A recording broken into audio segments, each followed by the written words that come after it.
Naam, mtazamaji wa Bongo 9, hatimaye klabu ya Yanga imeweza kuondoshwa.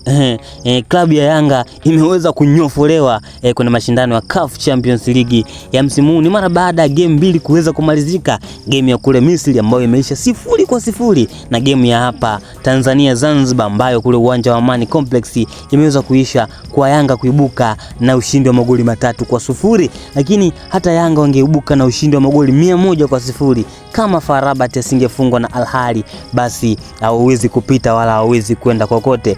Bwana Yanga, poleni sana. Mwisho wa siku Yanga ameweza kunyofolewa, kufurumushwa, kutolewa kwenye mashindano ya CAF Champions League, na pia Simba wameweza kutolewa bwana, na pia Singida na Azam pia na wao wameweza kutoka. Timu za Tanzania ingekuwa vizuri zijipange kwa msimu ujao. Bwana Yanga, poleni sana mashabiki wa Yanga kwa kunyofolewa, kutolewa kwenye CAF Champions League, kwa sababu sisi mashabiki wa Simba ingetuuma sana kama nyie mngeweza kuenda hatua ya robo finali, lakini maombi yameweza kujipa.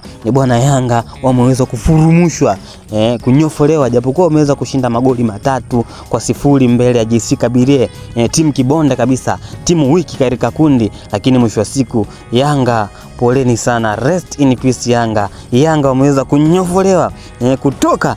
Bwana, ninafurahi ilioje, kwa sababu ingekuwa ni vigumu, sijui ningeweka wapi sura yangu pale ambapo timu ya Yanga ingeweza kufuzu kwenda hatua ya robo finali. Mimi nadhani timu za Tanzania zote, Simba, Singida, Azam na Yanga pia wangejipanga kwa mashindano ya CAF ya msimu ujao ili waweze kukompiti na timu kutokea kaskazini, lakini kwa msimu huu tayari zote zimeshaumaliza mwendo. Yanga amenyofolewa, Simba pia na yeye ameweza kutolewa, Singida ametolewa na Azam na yenyewe imeweza kutolewa. Kiufupi wametolewa wote. Hii ni Bongo 9, usisahau kusubscribe, kulike, kucomment na kushare. Mpaka wakati mwingine.